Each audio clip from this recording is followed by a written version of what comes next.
చరిత్రని నిర్దేశించిన గద్దరన్న, చరిత్రని నిర్ణయించిన గద్దరన్న, చరిత్రని శాసించిన గద్దరన్న ఇవాళ మన ముందు లేకపోవచ్చు. కానీ ఆయన పాట ఎంత సజీవంగా ఉన్నదో మనందరి గొంతుల్లో అది జీవకణంగా ప్రయాణిస్తూ ఉంది. నా మేరకి నేనేమనుకుంటానంటే, సాహిత్య విద్యార్థిగా గద్దరన్న ఈ కాలపు యుగకర్త.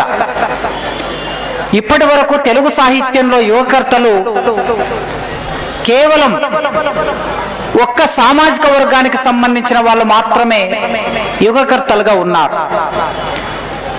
ఆ కాలాన్ని చెరిపేస్తూ ఈ కాలానికి, ఈ 50 ఏళ్ల కాలానికి గద్దరన్న యుగకర్త.